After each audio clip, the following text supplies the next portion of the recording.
Hello, I'm Andy Clark. I'm one of the consulting authors in the Singapore math program called Math in Focus. I'd like to take a few minutes to share with you how we teach 4th and 5th graders about fractions, how we teach them to add, subtract, even multiply and divide them. Understanding fractions is critical to future success in math.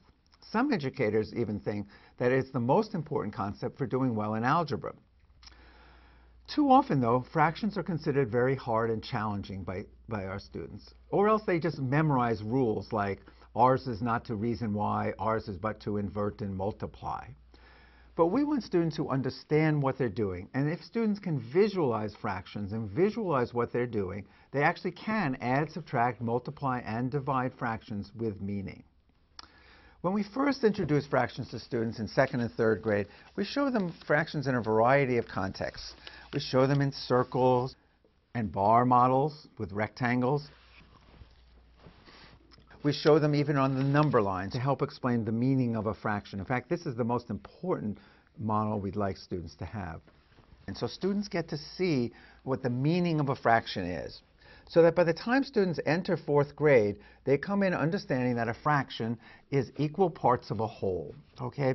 So that when students come to 4th and 5th grade, we're assuming they know that. And the model we use primarily, we've shown them a lot of other models, but the model primarily that we use is using the bar model, or a rectangle, divided into equal parts. Now, most students in 4th or 5th grade can come in, if I say this is my whole, and I want to show what a half of that is, most of them know to cut it into 2 equal parts and to show that this is a half and this is a half and 2 halves make a whole. That's not particularly hard for 4th and 5th graders. And they might even be able to do quite easily if I ask them, show me a fourth, to know that they could divide each of these halves into fourths, or just divide this into 4 equal parts, and that each of these are called fourths. Okay, that's not the hard part. What gets a little complicated in 4th and 5th grade is that I begin to ask kids to do operations with fractions. For instance, I might ask them to add 1/2 plus 1/4. And when I do that, students have to be able to visualize this picture.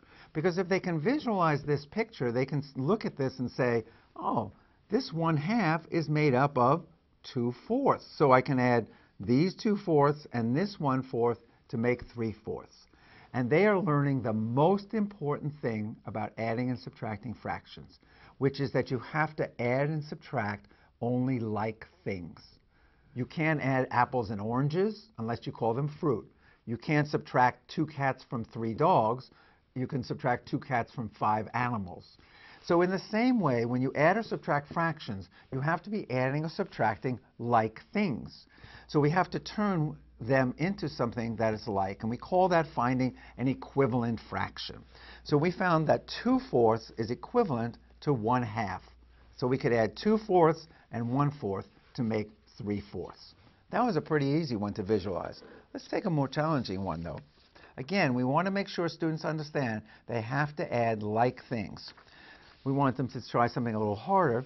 We ask them first to divide this bar into 3 equal parts. And each of these would be called 1/3, 1/3, 1/3, 1/3. And then we say, show us half the bar. They show us half the bar. And we ask them this hard question, how much is 1/2 plus 1/3? Well, this is harder. They can't make halves into thirds. They can't make thirds into halves. What am I going to do? I have to find something I can make them both into, right? And what we call that is finding the least common denominator. I want to find an equivalent fraction that I can make halves into and thirds into, so we can add them. We can't add them until they're like things. So we're going to think about this. Can we make them into fourths? Can't. Can we make them into fifths? Can't. How about sixths? Yeah, we can make them into sixths. In fact, if we cut this bar into 6 equal parts, then we can see that half of those 6, or 3 of those 6, is a half. And we can also see that 2 of the 6 are the same as 1/3. So students now say, this is kind of simple. I've got like things 6. 3/6 plus 2/6 is 5/6, exactly right. Because we have equivalent fractions, we're adding like things. So we want students who can see this, even when they don't have the luxury of having a picture, that they can see in their minds that when they add halves and thirds, that if they can add them as sixths. Can you see how the picture really helps students understand what they're doing? So there's a couple of other words in addition to equivalent fractions that students need to know. One of the things that they'll start to learn in 4th and 5th grade is the difference between what are called proper fractions and improper fractions. All a proper fraction means is it's less than 1. And all an improper fraction means is that it's more than 1. It didn't do anything wrong. It's just that, for instance, 7/8 is a proper fraction, whereas 8/7 is an improper fraction because it's more than 1. Once students have this strong visual image, they can do much more than just add and subtract. They can even begin to understand multiplication and division. For instance, if I said to you how much is 3 times 1/2, that's not really hard if you think about the meaning of that, which is 3 1/2. So the students could say, there's 1/2, 1/2, and another half. 3 times 1/2 is 1 1/2. If we had 4 times a half, it would be 2 whole, because it would be 4 halves, and so on. They can even think of this in terms of division. If I have 3 halves and I want to divide it between 3 people, they would each get 1/2.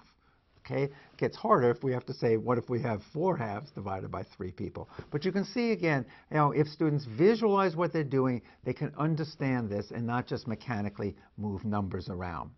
So how can you help? I think there's a lot of things you can do. First of all, the most important thing you can do is just encourage a child. Even when the homework is hard, encourage them to try it, to work hard at doing the problem. And ask them to visualize, to help you think through what the picture might look like of whatever operation they're doing with fractions. Students will be coming home with some homework that looks like this, for instance. Sometimes they'll be asked to add, let's say, 3/8 plus 1/2. And then there's this piece here, and you may say, well, what is all this over here? What this is trying to get students to see is it's helping them think, I've got to turn these into like things. The eighths and the halves have to be like. Can I turn the eighths into halves? No, I can't. But I can turn the halves into eighths. And that's what this is showing a picture of. But after they've done a few of those, then we want students to be able to do it without the picture. Find the sum of 1/6 and 1/12. We want students now to begin to say, oh, this is simple. I'm just going to turn these into 12ths. 1/6 is the same as 2/12 because I have a picture of it in my mind. What can you do then to help your child? It would be very, very helpful if every time you did something that involved fractions, if you mentioned to your child that you're using fractions so that they could see how practical fractions are. For instance, when you're cooking, when you're sewing, when you're doing carpentry, in sports, in telling time even. All of them involve fractions. There are many, many of these kinds of opportunities to talk about fractions. And the more you do that, the more the child will see it's not something just in school, but something that you do at home and in life as well. The second thing is, if you're really ambitious, is you can make these fraction bars with your child so you can play games that involve adding and subtracting numbers. So for instance, you take a strip of paper, any size paper, 3 by 8 if it's possible, but it doesn't really matter. It doesn't have to be colored, any color you like. And you just make that, call that the one hole, okay? That's the one hole. And then you take a strip of paper the same size, right? Doesn't matter color or whatever. And you then say, you cut that into 2 equal pieces so that each one of them are 1/2. Right? So now we have 2 halves, right? Then we're going to take another piece of paper, doesn't matter what color it is, but it does matter that it's exactly the same size, and we're going to cut that one into 4 equal pieces, or into 4/4. And then finally, we take another piece of paper that's exactly the same size, it doesn't have to be this big, and we cut this into 8 equal pieces. You call each of those 1/8, and you have 8 of these eighths that also make 1 whole. Now, if you've made 2 of these, you can play a game with your child.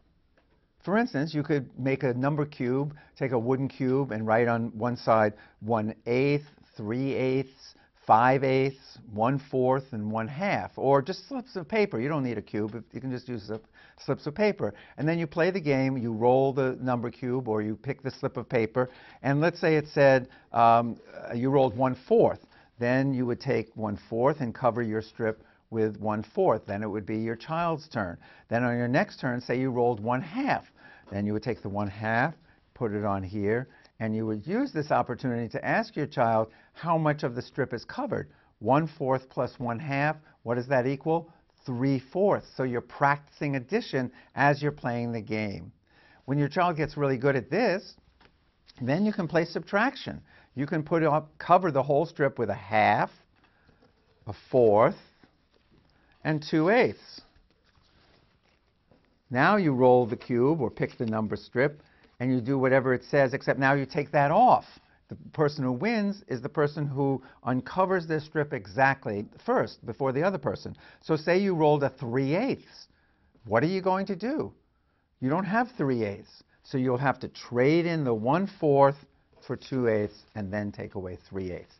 Can you see how playing a game like this can make your child really enthusiastic and get lots of practice in adding and subtracting fractions? Finally, what I'd really like to encourage you to think is the more you encourage your child to persist, even when things are challenging, the better they will do in school. The harder they work, the more they practice, the better they get. And the better they get at this, the more they will like it. And the more they like and understand operating with fractions, the more they will be successful in their math careers. Thanks very much for taking this time.